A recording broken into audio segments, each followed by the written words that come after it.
Salam dan bahagia. Pada modul 2.3.A.5 di ruang kolaborasi, percakapan coaching dengan alur Tita. Kami dari kelompok A3, calon guru penggerak Angkatan 8 dari Kabupaten Pulang Pisau.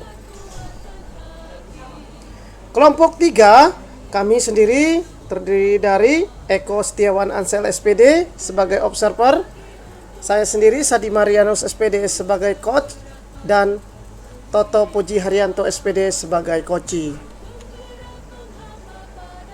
Ucapan terima kasih kami kepada yang terhormat Bapak Sekolah SPD MAP sebagai fasilitator, dan ucapan terima kasih kami atas bimbingannya Pak Taufik Hidayat SPD sebagai pengajar praktek.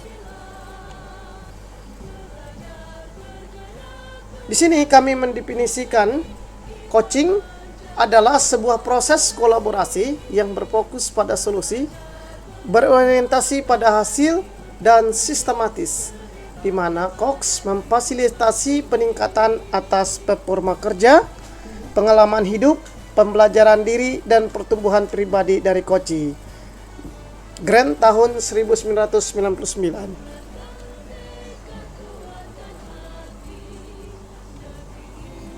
Paradigma berpikir coaching dibedakan menjadi 4.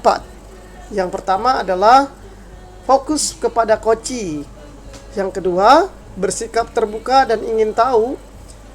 Yang ketiga, memiliki kesadaran diri yang kuat. Yang keempat, mampu melihat peluang baru dan masa depan.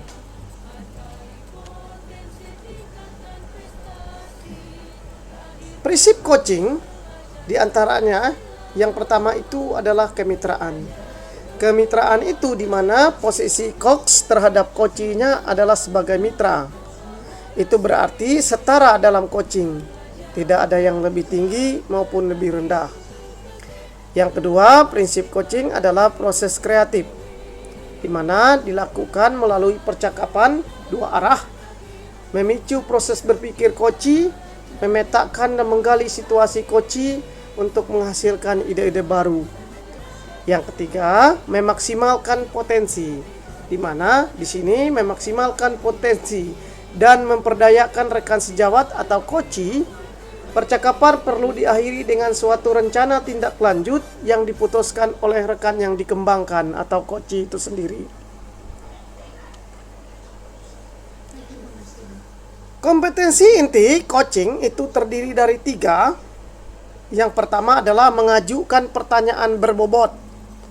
Yang kedua, mendengarkan dengan aktif. Yang ketiga, kehadiran penuh atau presence. Adapun alur percakapan coaching itu adalah alur percakapan Tirta. T itu yang pertama adalah tujuan, di mana dalam tujuan itu kedua pihak coach dan coach menyepakati tujuan pembicaraan yang akan berlangsung. I itu adalah identifikasi, di mana di sini coach melakukan penggalian dan memetakan situasi yang sedang dibicarakan dan menghubungkan dengan fakta-fakta yang ada. R itu adalah rencana aksi, yaitu pengembangan ide atau alternatif solusi untuk rencana yang akan dibuat. Ta, di mana ta adalah tanggung jawab, yaitu adalah komitmen atas hasil yang dicapai untuk langkah-langkah selanjutnya. Sekarang saya akan melakukan percakapan coaching bersama dengan Pak Toto Puji Haryanto sebagai coach, dan saya sendiri Sadi Marianus sebagai coach. Selamat menyaksikan. Selamat sore Pak Toto, bagaimana kabarnya Pak? Selamat sore Pak Sadi. Alhamdulillah baik. Baik. Pada hari ini. Baik Pak Toto, keadaan panas-panas begini ya. Bagaimana keadaannya di sana Pak? Ya kurang lebih sama Pak. Ini cuaca memang sedang panas-panasnya ini, sehingga gerah ya, panas kondisinya, baik di sekolah ataupun di rumah. Oh iya, sama itu berarti ya Pak Toto. Oke, baik Pak Toto, waktu kita ini tidak begitu lama ya. Hanya mungkin saya minta waktu sekitar ya 15 sampai 20 menit lah. Kira-kira apa nih Pak Toto apa yang kita bicarakan pada sore hari ini, Pak? Iya, pertama-tama saya terima kasih sekali ada Pak Sadi ini kebetulan ketemu kita Pak. Memang saya ini ada sedikit keresahan gitu Pak, kegundahan gitu, terkait dengan apa yang saya hadapi sekarang di lingkungan sekolah itu Pak. Ya itu Pak, Baik, terkait dengan anak-anak kami, saya merasa ada kekhawatiran gitu Pak. Itu terhadap anak-anak kami ini apakah nantinya itu bisa berkompetisi dengan baik pada masyarakat nanti jika memang mereka kondisinya sekarang ini seperti ini. oke. Itu, Pak. Baik. Berarti Pak Toto ada semacam keresahan ya Pak ya tentang lingkungan sekolah, tentang keadaan siswa-siswi kita ini. Bisa Benar diperjelas sekali, Pak, keresahan seperti apa itu modelnya Pak? Bisa diperjelas lagi Pak Toto. Nah, jadi begini Model Pak. apa itu? Ya Pak Sadi. Saya melihat itu anak-anak kami itu tidak memiliki satu bekal yang cukup Pak, atau pengetahuan yang cukup.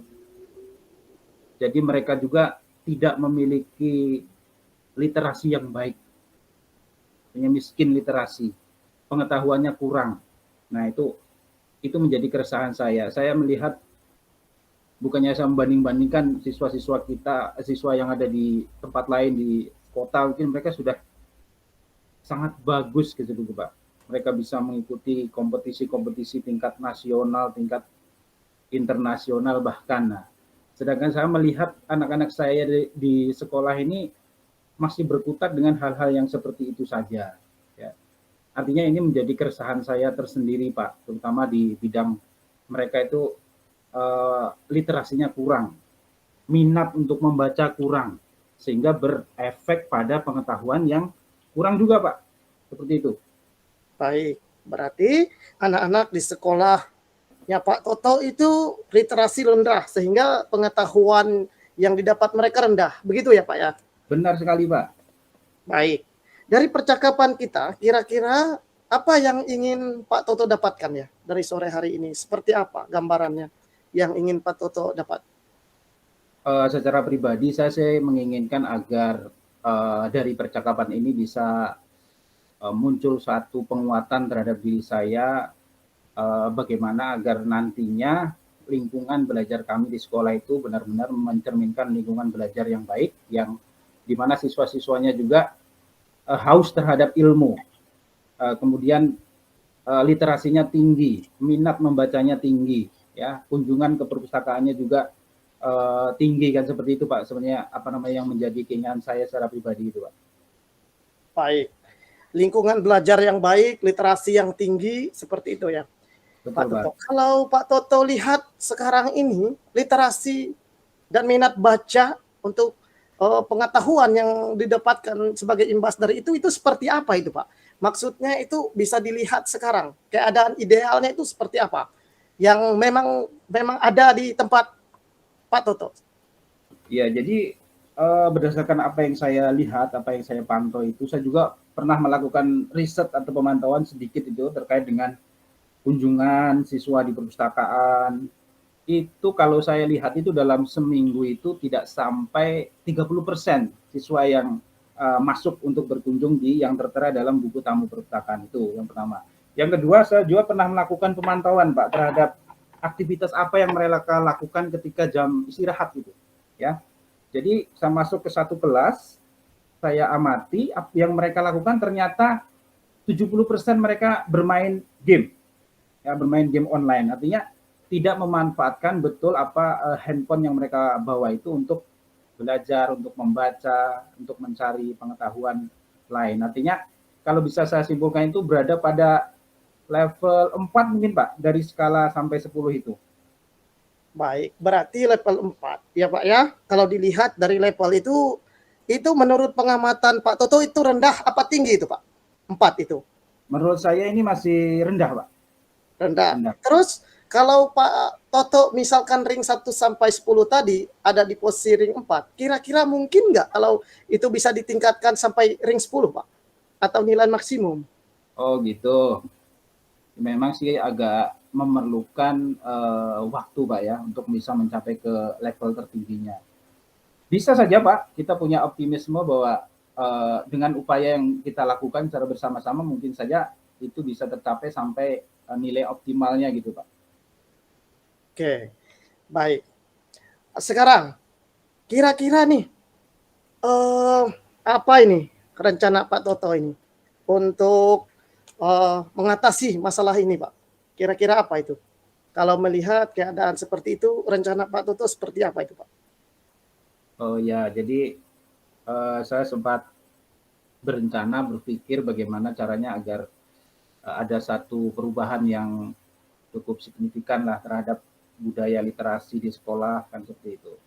Yaitu mungkin satu yang pertama saya ingin nanti bisa berbicara dengan kepala sekolah dan rekan-rekan guru lain agar pembiasaan terhadap literasi 15 menit sebelum masuk jam masuk. Nah, itu yang pertama. Kemudian juga memaksimalkan peran perpustakaan. Mungkin untuk perpustakaan ini penting karena memang disitulah gudang ilmunya, dan juga yang tidak kalah penting adalah agar sekolah itu bisa mengadakan satu lomba-lomba yang memang memaksa mereka untuk bisa membaca literasi atau membaca buku. Contohnya misalnya lomba di setiap kelas itu ada pojok baca, seperti itu, harus mengadakan pojok baca di setiap kelasnya. Kira-kira seperti itu Pak sementara ini. Baik, berarti Pak Toto pengennya nanti ada semacam lomba-lomba, ada semacam nanti penjadwalan ke perpustakaan, begitu ya Pak ya? Untuk berarti. Nah, menurut kalau dua itu melihat apakah nanti berkunjung ke perpustakaan atau nanti mengikuti lomba-lomba. Kalau menurut Pak Toto nih, yang bisa mudah dilaksanakan dan itu bisa menaikkan signifikan tingkat literasi anak itu yang mana Pak kira-kira? Kalau untuk skala prioritas yang mungkin barangkali lebih bisa untuk dilaksanakan cepat itu Pak. Bagaimana? Ya, mungkin yang menurut saya menjadi skala prioritas adalah memasukkan program membaca 15 menit sebelum pembelajaran itu menjadi prioritas, menjadi satu hal yang terprogram setiap hari, setiap pagi, dan itu diawasi oleh guru jam pertama nantinya. Saya kira itu menjadi sesuatu yang kira-kira akan bisa cepatlah untuk membos mereka untuk bisa memiliki satu literasi yang lebih seperti itu. Itu untuk prioritasnya itu sementara itu Pak. Baik. Sekarang Pak Toto, kalau melihat dari semangat mereka ini, literasi ini, Pak Toto bisa nggak menjelaskan lagi yang dikatakan signifikan itu tadi yang seperti apa Pak? Jadi signifikan begitu naiknya itu, kalau menurut kacamata Pak Toto itu terlihatnya bisa diperjelas lagi Pak? Oh ya, jadi kan apa yang saya katakan ini kan berdasarkan apa yang saya amati, saya pantau interaksi langsung dengan siswa-siswa itu kan. Jadi definisi dari meningkatnya literasi anak-anak itu kan dilihat dari hasilnya Pak ya. Misalnya pengetahuan mereka menjadi luas gitu, kemudian cara pandang mereka terhadap ilmu pengetahuan, terhadap buku itu seperti apa, bagaimana memperlakukan buku itu dengan baik. Kemudian juga yang paling penting ini nyambung Pak, diajak ngomong topik apapun. Nah itu karena level mereka yang sudah di sekolah menengah atas itu seharusnya memang sudah sampai pada titik itu, ketika kita berbicara item tertentu, hal-hal yang sedang booming itu mereka ngerti, mereka pernah membacanya kan seperti itu, atau mereka pernah mengadakan pengalaman literasi terkait dengan topik tersebut gitu Pak, menurut saya. Baik Pak Toto. Kira-kira dari beberapa paparan Pak Toto yang sudah disampaikan tadi, itu ada tidak hambatannya Pak untuk melakukan itu? Iya, kalau terkait hambatan sih pasti ada Pak ya. Yang pertama adalah terkait mengapa kunjungan ke perpustakaan itu menjadi sepi kan seperti itu Pak. Itu saya melihat itu berdasarkan saya lihat ke perpustakaan itu karena memang perbendaharaan buku di sekolah, di perpustakaan itu memang masih kurang. terutama yang buku-buku yang memang menarik minat anak-anak untuk membaca. Ya, kalau isinya itu saya lihat buku mata pelajaran semua, tidak ada buku sastra, tidak ada tabloid, tidak ada apa namanya koran dan sebagainya. Artinya kan mereka tidak mau masuk perpustakaan karena memang bukunya yang tidak bervariatif seperti itu. Nah, saya ingin nantinya mungkin mengusul kepada kepala sekolah agar bagaimana lah caranya perpustakaan itu lebih dilengkapi sehingga bisa menaikkan minat baca anak-anak gitu Pak. Baik, baik. Baik Pak Toto, luar biasa ya. Nah, sekarang Pak Toto, dari melihat tadi sudah rencana Pak Toto yang sangat luar biasa tadi, kira-kira kapan ini Pak rencana ini bisa dilaksanakan nih Pak? Iya, kalau terkait dengan yang pertama tadi apa namanya pembiasaan membaca itu saya akan konsultasikan dengan kepala sekolah, kemudian bidang kurikulum agar bisa itu masuk ke dalam jadwal. Saya rencanakan itu sekitar awal minggu depan bisa dilaksanakan. Juga terkait dengan kunjungan apa namanya bahan-bahan yang ada di perpustakaan itu, saya juga akan komunikasikan dengan kepala sekolah.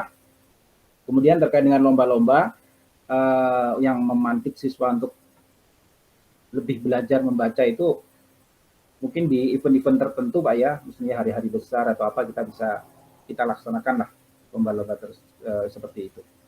Baik, baik Pak Toto akan bekerja sama dengan kepala sekolah, dengan warga sekolah Pak ya?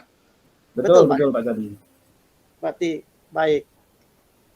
Kira-kira nanti itu kalau dilihat rentang waktunya itu berapa lama itu Pak? Bapak akan memprogramkan kegiatan tersebut?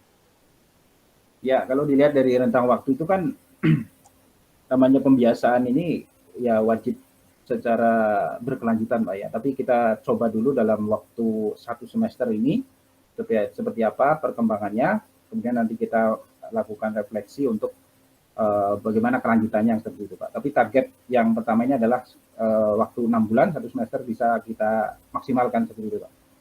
Baik, berarti 1 semester ini Pak Toto betul ya? Betul. Baik, berarti nanti ini kita akan bincang-bincang lagi nih Pak Toto. Saya ini penasaran seperti apa nanti literasi di tempat Pak Toto nih. Saya pengen melihat bagaimana cerita selanjutnya nih. Baik Pak Sadi, siap nanti saya akan minta waktunya juga dengan Pak Sadi bagaimana saya akan menceritakan perkembangan selanjutnya dari apa yang sudah saya rencanakan ini Pak. Baik, terima kasih banyak Pak Toto sudah berkesempatan untuk berbagi di sini. Terima kasih banyak Pak. Ya, sama-sama Pak Sadi, ini sudah diberikan waktu saya. Terima kasih Pak Sadi. Sukses selalu Pak Toto. Sama-sama Pak. Demikianlah Bapak Ibu presentasi coaching kami. Saya sendiri sebagai coachnya dan Pak Toto sebagai coachee. Dan Pak Eko Setiawan juga nanti bisa juga sebagai observer kami untuk memberikan juga masukan. Terima kasih. Selamat sore. Demikianlah coaching kami dari kelompok A3. Kata-kata motivasi dari kami, coaching adalah seni mengarahkan langkah-langkah kecil menuju kesuksesan besar, membantu orang menggali potensi tersembunyi, dan membimbing perubahan menuju pencapaian yang luar biasa. Kami, kelompok A3 CGP Angkatan 8 Kabupaten Pulang Pisau. Terima kasih.